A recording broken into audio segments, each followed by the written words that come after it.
real estate agents don't do this on social media. If you're a real estate agent, you're struggling to benefit your business with your social media posting, you don't have a good strategy, you're doing things, or you're probably doing some things that are actually hurting you that you don't know about, this video is for you. I'm gonna walk through the 5 biggest mistakes I've seen with the hundreds of agents that I've helped, the 1,000+ agents that I've spoken to about their social media strategies, the biggest mistakes that I've seen that are holding you back from actually generating great business for your real estate business itself. So let's jump right into it.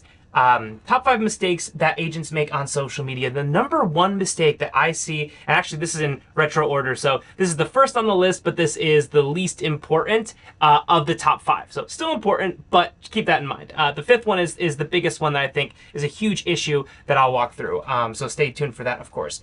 But auto posting services, this is a huge issue. Even back to when I was working at a brokerage out in California, the huge mistake I saw agents making was like, hey, like, I know I can't be consistent on social media, so I'm gonna hire this like $100, $120, or like $50 a month program where they're just gonna take these like stock pictures back then, and now it's like stock videos of like nice properties, and I'm just gonna have them automatically post it on my social media account. And the idea there is that, oh, well, if I have more posts, then I will get more eyeballs, right? I'll get more people seeing my posts. And these are my little stick figure people. And ultimately, that will lead to more business, right?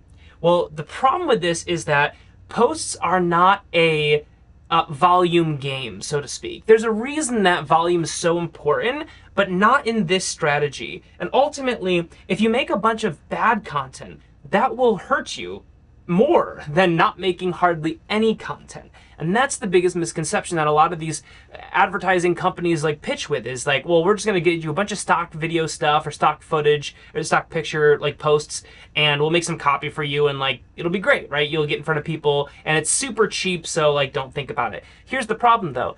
It hurts your actual social media algorithm. And here's the problem what? So on social media, the way all social media platforms work, and I worked, I contracted for TikTok and for Facebook, and the way that these platforms work is that they want you to make content, not too different from like how a brokerage works. Like in a brokerage, you know, you're an agent, you work for the brokerage, you bring your own business because you're kind of your own business still, and then they just take a cut of that and they give you some marketing materials and all this other kind of stuff, right?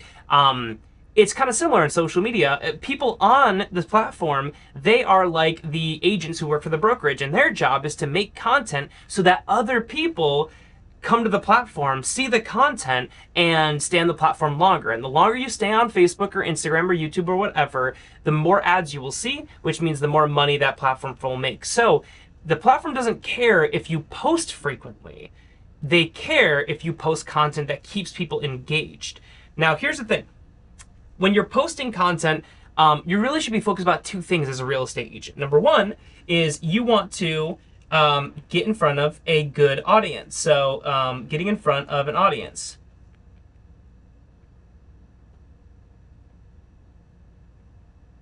So first and foremost, that's just simply getting views, right? Reaching out to people. And then 2, what you want to do is, you know, have them associate your brand with their goals, right? If you're targeting the right audience, people who are looking to buy or sell a home in your market that you serve, the next step, once you get in front of them, is you want them to associate, oh, like this is a real estate agent who could help me buy the home that I'm looking for, or sell my home for top dollar, or whatever it may be. And then 3rd, it's actually to, you know, ultimately get business, right? So it's kind of 3 steps here. That's really what you should be focused on social media, especially when we talk about organic. Now we can talk about, you know, getting leads as a part of that. That's kind of really between 2 and 1. You know, there's a lot of different ways you can divide this, but most importantly, auto posting services, they may help you get in front of a little bit of an audience. But here's the thing. 1, it's becoming more and more obvious that content that doesn't have a soul, that's just kind of put out there just blindly just to kind of cross, you know, a checkbox off the list, that content really doesn't register well with audiences. Like, they might watch a video walking through a property, but they would much rather watch an entertaining video of someone walking through and talking about a property and explaining things that has more engagement than just simply look at these pictures of homes. Because you have to think, that's not why people are on social media. People are on social media, as ironic as this sounds, to be social, to engage with friends and family. And that's why if you have a personal Facebook account or Instagram account, you'll see that oftentimes you'll probably get higher reach than on your business account, because people are responding to you more than your business, because they have a relationship with you, your friends and family, but they don't necessarily have a relationship with your business. That is why there's a discrepancy between personal pages and business pages on most social media platforms, especially Facebook. But we want to get in front of an audience. Yes, and these auto posting platforms might do that to a degree, but again, we're not going to see great results. We're not going to see great retention rate, and ultimately, there's nothing, this is the important part, there is nothing that is going to associate your brand with their goals. You think, okay, I'm a real estate agent, I talk about real estate. If I have a video that gets posted that walks through some, B-roll house, then that's great, because people who are interested in that house will come talk to me, and ultimately I'll get more business. That's a fair thought. Here's the problem though. They watch that video, they don't have any inclination to work with you as a real estate agent because they don't know you. There's no association with your brand. Yeah, it might say like your business page in the corner there, but they're not watching that, right? That's like a billboard that you pass on your way to work that you don't even remember what it was about because you weren't focused on it. And so they'll see the property and say like, oh, that's a cool house. Moving on. Or maybe I'll go to Zillow and go look at a bunch of different homes, right? But there's no association. You don't get any benefit out of that view because they don't understand it's from you. They don't understand, your brand and your connection and how you can help them buy or sell a home. So you might get some views, but there's no connection there. And also those views tend to not be nearly as engaged as a better piece of content anyway. So ultimately you're kind of striking out in both cases there. And ultimately I have never seen one of those posts help an agent get business. With all the different agents that I've worked with, it's always just done as an afterthought, like, oh, well, I'm not consistent on social media, so I don't want to post anything, so I'm just going to hire this really cheap company to do it for me. But here's the thing.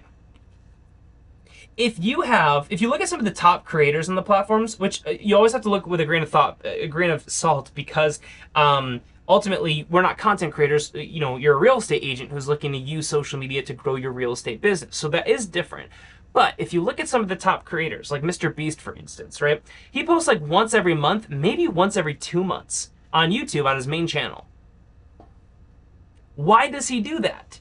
Well, because he's putting so much time and effort into making a piece of content that is so effective at achieving his goal, which is mass adaptation, right? He wants to have as many people as possible watch and love his videos. So obviously different from what we're doing, but in his case, he is focusing on accomplishing that goal with every video, every post. And notoriously, he is known to scrap a project that may have cost hundreds of thousands, if not millions of dollars to do, if he doesn't feel like it's going to achieve that goal, because the brand is more important than the single piece of content. And so that is why when you have these auto posting services, it's actually hurting you, because what's happening is that you're putting out a piece of content, or maybe I should make this a little different. You're putting out a video here, right? So here's you. And you're putting out this auto posting content, right, that's going on social media. So you have these different posts, these different little video posts, let's say, that are of like different properties, right? Here's the problem though. You're gonna get this first video is gonna go out, and then some people who, always look at your stuff, like your close friends and family who always watch your business page or whatever it may be, right? They'll see it and like, oh yeah, like maybe you'll get like, let's say like 100 views or something like that, right?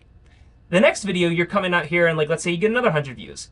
What I've seen a lot of times happen is you get less views after a while because, again, you're just kind of doing the same thing over and over again, and there's no real value here, right? Because it's just very, there's no effort, there's no soul with this content, there's no reason for this to be better than what somebody would go to Zillow for. And you're disrupting their engagement with their friends and family to present this content, so it doesn't really help you very much.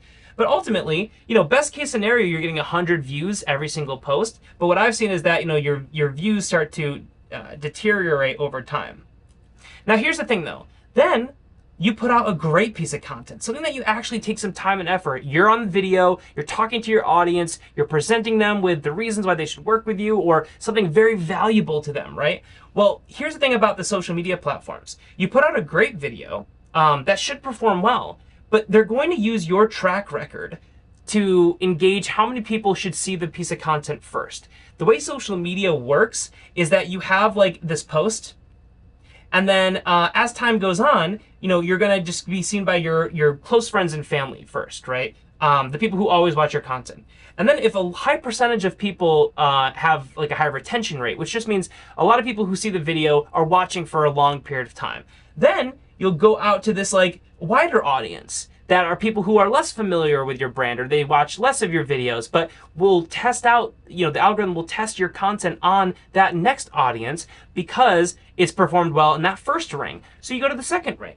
And then so on and so forth. That's how you eventually go viral, by just getting to these higher, bigger audiences, because you've proven yourself effective at getting a high retention rate, a high engagement rate with the lower ring, and that's why it gets pushed to the next ring. And that's ultimately how you go viral. You just have something that so many people have such great engagement with and have such retention rate that they just keep seeing more and more and more, and keep pushing out to more people who keep enjoying it. And that is ultimately how you go like highly viral. Now, we're not looking to go viral here, but we would like to go pseudo viral with the right audience, right? We only want to get seen by people who are in our market who could, or people who are coming to our market who could buy or sell a home, right? Because that's the purpose of the business. So let's say you put out this great piece of content now after all of these months of posting this kind of, not real content, just kind of boilerplate, basic, boring stuff, right? Well, your sample audience, that first ring for your piece of content here, is now much smaller than it could be. Because every time you put out a piece of content, the algorithm is going to look at your average and they're going to say, oh, you're not really getting this person when they put out content. They don't really get in front of a lot of people. There's not a high retention rate. We don't really want to risk viewership to push this out to more people. Because ultimately, think about this. Every time you post something on a social media platform, when that platform features it on someone's feed, so when somebody's scrolling and they see your video pop up, that social media platform is taking a risk, because they could watch something that they really don't enjoy and they could leave the platform, right? Which means ad dollars that the company no longer sees. So that's why they don't want to be risky. They want to have the safest place possible. So they'll keep showing you content that you're highly engaged with. That's why you go on your personal Instagram account and you only see like the first 5 friends that you always ever see on that platform, not the other 300 people that you're following, because the algorithm knows you have a higher retention rate. You care about the brand of that person more than somebody else. So why would they risk it? They're just going to show you the stuff that you always engage with until something changes. And so when you have a bad track record of content that doesn't go anywhere, that doesn't perform anything or provide any value for your audience, and in a lot of cases you're actually shrinking in views. The more you post, the less views per post you get, then they're not going to show that to a lot of people, which gives you a major disadvantage when you do finally create a great piece of content that features you and that features your brand and that goes out to try and help people provide value to your audience. Ultimately, you don't get anywhere because you have this bad baggage holding you back. And so these auto posting services, they sound like really inexpensive and like, yeah, I'm going to get all these posts. But if the posts are hurting your brand, then it's not worth any amount of money. And so it's a huge mistake I see real estate agents in particular doing on social media, because they don't want to actually just do the hard work of posting, which I get it, but I would much rather you post nothing for 3 months and then post something great than to post a bunch of garbage stuff that actually hurts your good future posts that you might post. So next is using social as only a top of funnel tool. So this is something that I think is really big with most real estate agents, at least what I've seen, is that everyone's really focused on the top of funnel, right? How do I get more leads? How do I get more views? How do I get more like followers? All this stuff that's very top of funnel. And when I say top of funnel, I'm really breaking it down in simple terms into like 3 parts of your funnel, right? You have your top here, which is basically like, strangers. You have your mid. This is going to be like, engaged leads, right? And then you have your bottom. And these are like warm / hot leads ready to work with you.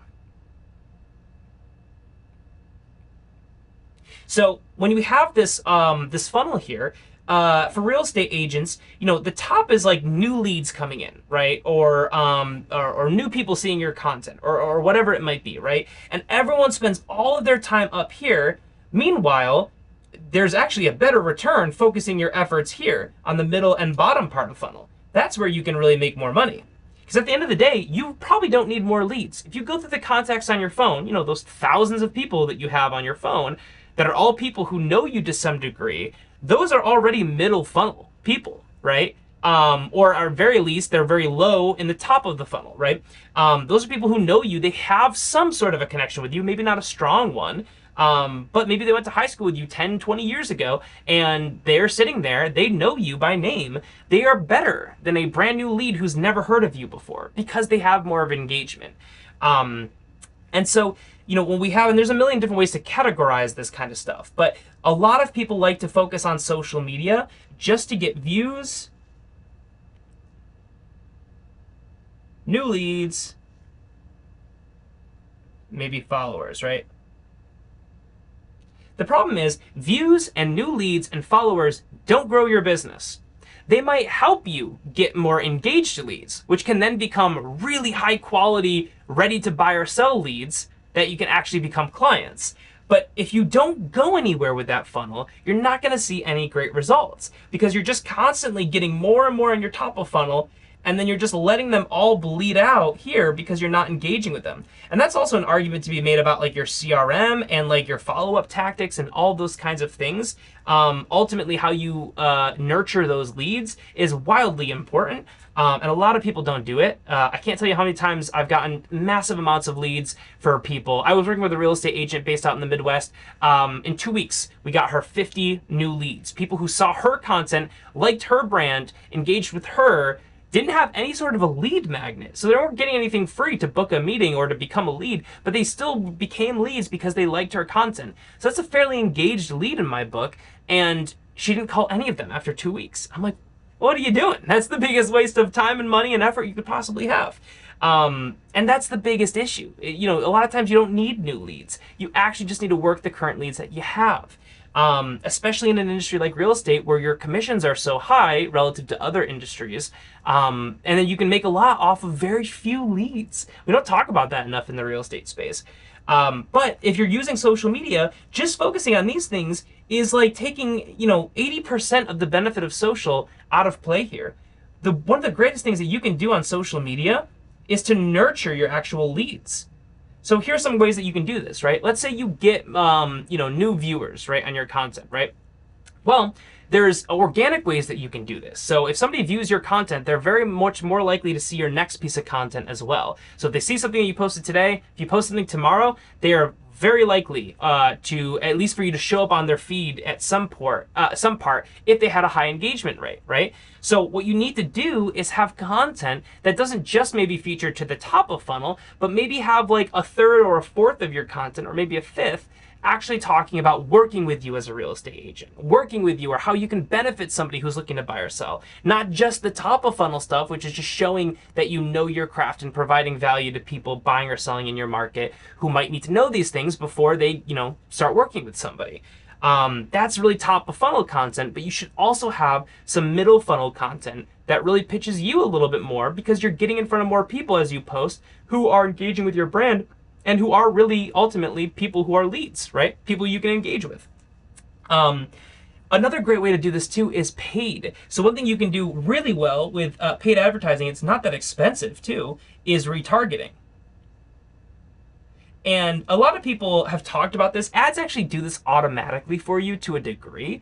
But you can retarget leads or even just people who have been interested in your page. So let's say you're putting out content, you get some people who are watching your videos. That's great. You can create ads that target those people who have engaged with your page in the past 30 days, or people who have filled out a lead form if you're running lead form ads in the past 30 days, or who are followers of your page, right? Or if, let's say, you create an event on social media, and this should be a whole other video that I need to make, but let's say you create like an event for an open house, for instance, right? You run a small, inexpensive campaign to get people to say if they're interested or if they can attend this full house, right? Or this open house. One, you're getting much better marketing for your current client that you're doing the open house for. That's great. We love that. Two, you're getting in front of more people to potentially be more competitive with this open house, which is going to result in a better deal for your client, yay, and hopefully a better bid price, which is going to be a higher commission for you, also yay. But third, you can also then target based off of everybody who came to that open house. You can then target that and maybe create a campaign about buyers, right? Or like what buyers need to know in this area and target those people. So you can retarget them and run a campaign for those people who came to your open house, or at least even, they didn't even have to show up. People just expressed some sort of interest. They see the event on Facebook and they say they're going, that's great. Or if they say they're not going, that's fine. But if they say they're interested, which a lot of people do, then you can still use them to retarget because they engaged with the actual advertising. And that way you can get in front of people who you know to some degree are interested in looking at new homes, likely buyers, or in the near future possibly buyers. So there's a lot of great ways that you can do that to reconnect. Also, by the way, if you've ever been in the DMing people, you might have talked with a lead for a little bit and then you kind of fall off the chain. Maybe you didn't get their contact information and talked with them via phone or whatever it might be. But you can also just start sending them some properties. If let's say you were talking to like a buyer, right? Somebody's who's like, yeah, I'm kind of interested in buying maybe in the near future. It seems kind of soft, like they don't have really definitive plans. Then you can start showing properties. Be like, oh, hey, here's this property that just hit the market. Let me know if you have questions about it. And that's great because that's a way to not be like, hey, are you ready to work with me and to pay me? Which people don't like and it feels very salesy. But instead you can be like, hey, here's this cool property. I thought you might be interested. Let me know if you have questions. Like, you can't be mad about that. They're like, oh, this is kind of cool. Maybe I'll check it out. And then next week you do the same thing again. You keep showing them properties and following up with them and engaging that lead. So ultimately, they might not like any of those properties, but ultimately you're still chatting with them. You're starting to do the work of their real estate agent already. So by the time that they're actually finally ready to buy, that home, that they already know that you know their interest. You've shown them a bunch of houses. You said, oh, I like this, but maybe not as contemporary, or I like that, but I'm hopefully looking for a house that has a pool, whatever it might be. Then you can find that right person, or you can find the right kind of property for that person, and they know that. And so because of that, ultimately, you are going to have a better relationship with them. And you can ultimately have a much higher chance of actually closing them as a client. But that's just one of the ways that you can target people on social media, more mid and bottom part of the funnel, which your data allows you to do, that social media captures for you for free, which is super cool. Next is blind posting. So many agents who actually get through the effort of creating content, let's say they're consistent, right? They're putting out content. Let's say this is you. You're putting out posts on social media all the time, and you're being consistent with it. And maybe you're actually even, featuring yourself in videos. These are my little thumbnails to show that you're making videos. And people are engaging with it. You have people watching the videos. They're learning stuff from it. Maybe you got some people DMing you, whatever it might be. Here's the problem, though. If you just keep doing this over and over and over again, you just keep thinking, oh, I should make a video about this. Let me post that. Let me make a video about this. Let me post that. What you're doing is you're losing out on one of the biggest advantages that social media has. Something that marketing companies used to sell for hundreds of thousands of dollars that only big corporations could afford before, which is the data. If you go into your backend, you go to Meta Business Suite, right? Go into Facebook on like a laptop, it's going to be easier.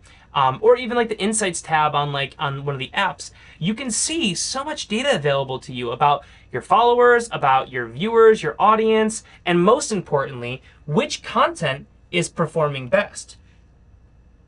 So if you're making content in the right way, which I always recommend, make content that should be boring to everybody other than potential buyers or sellers in your market, because that is how you can make sure you get in front of the right people, right? The only thing worse than getting, a few views is getting a bunch of views with all people who are unqualified. That doesn't help you as a real estate agent looking to use social media to grow your business. So ultimately, if we're making content, and let's say we made like 5 videos last week, right? Which is great. Well, those videos are not going to have the same analytics. Let's say for this first one, you reached like 100 people, right? Which reach just means it showed up on their feed, right? It got in front of 100 different people, right? And let's say out of that, like maybe 30 people watched it, right? So you have 30 actual views there, right? We'll say reach and then views. The next one, let's say you got 120 people reached and maybe 40 people saw it. Like, great. Next one maybe didn't do as quite as well. You did that, right? But then on the fourth one, you did something pretty crazy. You had like 1,500 people reached. And then like 1,200 people actually viewed the content. And then your next one was more standard, right? Like basically the same as before, 100, whatever. Well, if we're looking at our data and we're actually seeing what people are responding to and what people are reacting to, then obviously we should say, what is it about this video that performed dramatically better than everything else? Was it the hook? Was it the content topic in general? Was it, the way I presented it was more engaging? What was it? Something about this video got me better views. And it's not random. Like, that stuff does not happen randomly. Because again, we have to go through the filter of the algorithms pushing out our content. So if you got a lot of views, it was because to some degree, the algorithm said, your content is doing better. We want to show it to more people. So you can trust the algorithm to do what's in the best interest of the tech company, the social media company, and only showing content that's actually performing better and has higher interest levels. So because of that, we know by going through the algorithm, using it to our advantage, that this piece of content was way more engaging for our audience. And if they're all very niche talking about real estate, then we know there's something magical about this one that we should really look into. And that's where you want to test. You want to make more content like that. I would make another video at that point that's an exact repeat, but maybe you're wearing something different or you're in a different environment. The next one is like, oh, I'm going to try the same thing, but I'm going to try something that's like a different kind of hook that I think could work really well. Or I'm going to maybe use the same hook, and I'm going to talk about it in a little bit of a different way. Maybe I'm going to try to make my language a little bit simpler so that more people can understand what I'm talking about. Or maybe I can say it in a way that's a little bit less realtor speak and more about the average, home buyer or seller, stuff that they'd kind of digest easily and they'd be able to get more value from. Or maybe you do the same thing again, but with a better call to action, or a call to action if you didn't have one before. And so all of these different steps can be really crucial to understand what made this thing work so well. And if you can test that content, then you can use it to create new content and constantly improve month over month the value that you're bringing to your audience. And if you can bring a bunch of value to your audience, they will keep watching. If they keep watching, they will associate your brand as being more helpful. And if you provide a bunch of value to them, you show your expertise, and you're constantly showing them, all the different things that can make their home buying or selling experience better, why would they not work with you? Why would they work with some random person? You have already proven your worth. You are the easy choice and the natural choice. That is the power of branding. But we can only benefit from that if we're not just blindly posting whatever we feel like that day, but if we're actually taking a conscious effort to make content that we know is performing better and to keep using that to improve over and over again so that we're only posting, every month, good, constant content that people like. So next, and this kind of goes into the topic that we're talking about there, is copying other agents' bad strategies. I have a real estate agent that I've been working with for almost about 3 years now. They're awesome, really, stand-up guys, got a great team, and we've been making his content to build his brand for the past 3 years. And so he's fantastic. Now, one thing that's very funny though, every once in a while, he'll be like, oh, let's try this idea. I want to try this thing. And very soon after we started working with him on this very high quality package, we send out our video partner, Anthem Video, based out of Pittsburgh, come up to his office, film with him for a day. We get 6 months of content. If you're interested in that, by the way, there's a link down below. But it's really fantastic. He gets a ton of views, easily the most viewed agent on social media in the market. And his brand has grown. I mean, he's grown his business pretty substantially in the past few years. Now, what's interesting about that is every once in a while, he'll be like, hey, I saw this other agent post this interesting video that I like.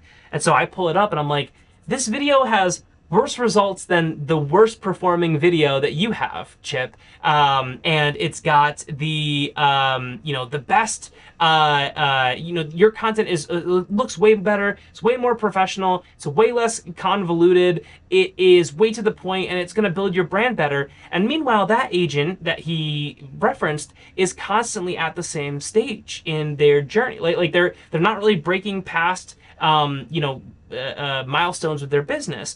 And so I'm like, why would you want to repeat the strategy of an agent who is performing to a lesser degree than you? It doesn't make any sense. And so ultimately, copying other agents' bad strategies, or strategies that might even be working but they don't know why, is really risky.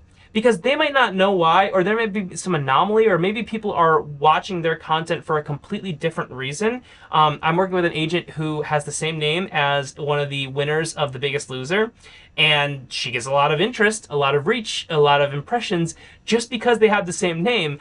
that doesn't necessarily mean that her content was working super well. It just means that, there's a third factor at play here, which is influencing results. So, you have to understand that, like, a lot of agents are just kind of shooting at the hip and they don't really know what they're doing. So if you want to copy them, then you're actually doing it at a disadvantage because you're copying their random strategy, but then you don't even have access to the data that they had gotten from theirs anyway. So it's good to test different things, but don't test agents in your market just because they're agents in your market.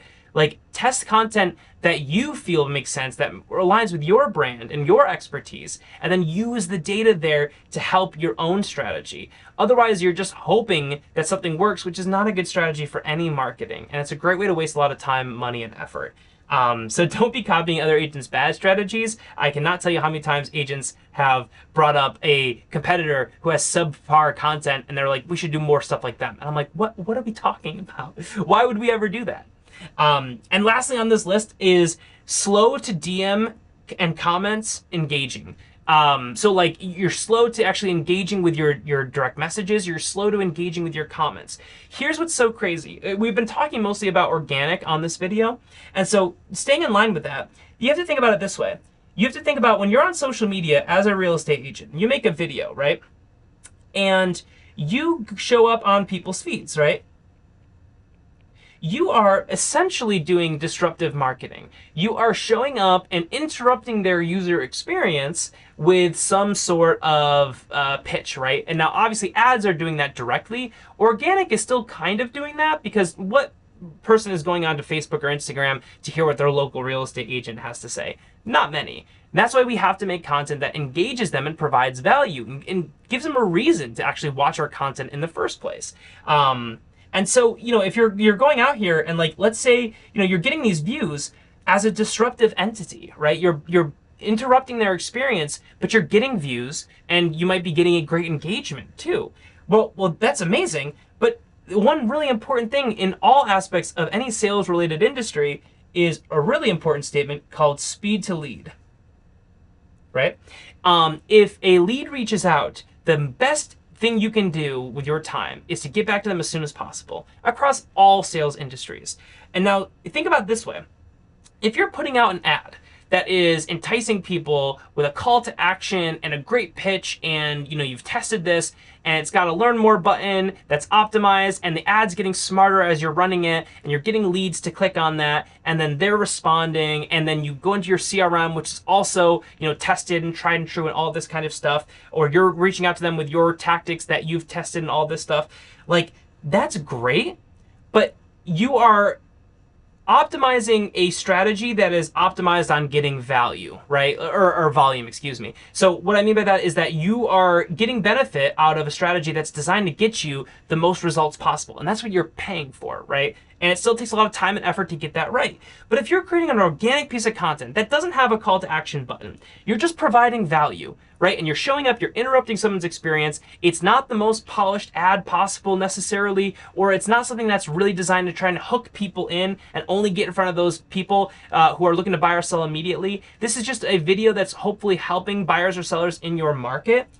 And if somebody comments like, this is so cool, I've been interested in buying or selling a house in the market, or they DM you and say like, hey, I have some questions, like I'm looking to buy or sell a house and here are my questions, or I'm looking to list this house, what do you think I can get for it? Like, the difference between that, an organic response, and a paid lead from a paid lead generation campaign is immense, because there's way more friction that the organic lead needs to go through to actually end up talking with you. And so when you have someone who's responding, going out of their way to talk with you and to start a conversation, even though that's not the easy thing to do, the easy thing is to scroll past, right? And on an ad, the easy thing is to click learn more, and that's why they're designed the way they are. But if they're responding organically and they're reaching out to you looking for help, then that is someone who is a highly engaged lead. Way more engaged than I would say somebody from the lead gen campaign is. So the worst thing you could possibly do is to take this amazing lead that you've built up with your brand, that you've earned, and not get back to them for 3 weeks. And I've seen it happen a million times. You have your DMs and you just don't check it.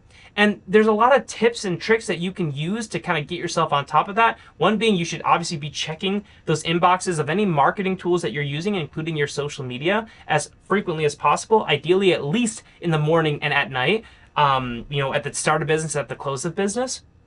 But on top of that, you should also look into some systems that might have tools that can actually get you a response or a notification as soon as somebody comments. Like, yeah, Instagram might do that, but you might miss it. You should build into your CRM, if possible, a reminder that says, like, hey, you have a DM, like, make sure to get back to this person as soon as possible, and will not let you go until you hit that, like a snooze, like an alarm clock, right? You want to basically be forced to have to respond to this person very quickly, because that is one of the most engaged leads you will possibly get, is one who had to go through more friction to actually engage with you. That will always be a higher quality lead than someone who's just going through the steps that are built into like a paid advertising campaign. So what you need to do is immediately reach out to them.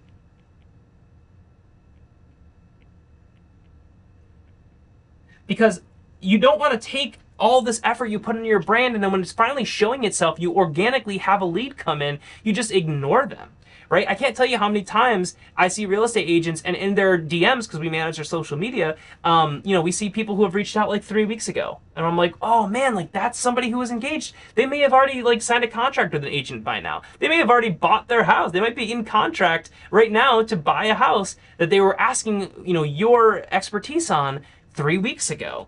And so, if you're going to engage on social media, if you're going to use this tool to grow your real estate business, don't take your eye off the prize. Like, if you have an organic lead commenting or DMing, you have to be on top of that. That should be the quickest lead that you respond to, because that is the highest likelihood that someone's going to work with you when they engage completely organically. I had a lead reach out to me on one of my videos, did not get a lot of views because I make pretty niche videos, had like 120 views or something like that. They reached out like, hey, I was just talking to somebody about this. Like, I think this is a great strategy. I immediately reached out to them and said, hey, like, let's talk about how we might be able to work together. And we closed and we worked together. It was one of the easiest sales I've ever had in my life. And so ultimately, you need to be able to reach out to these people quickly. There are a lot of tools that can help you out. If you're interested, link down below. I actually have a link to my CRM tool that I've built out for agents. I use this for the agents that I work with. And actually, we're going to, for the first time, I'm announcing this, we're actually going to be offering it completely for free. So you can sign up, build an account, build out your different formulas, whatever you might need in your CRM that's not tied to your brokerage, but is something that you can actually utilize and customize so that you can post to your social media platforms all from one spot, because it's built in Social Media Manager, and set up workflows so that you can basically have notifications when people DM you or comment you or email you or whatever it might be, so you can stay on top and you never miss an outreach from a lead ever again. If that's interesting, there's a link down below, but I hope you guys enjoyed this video, and I'll catch you in the next one. Bye.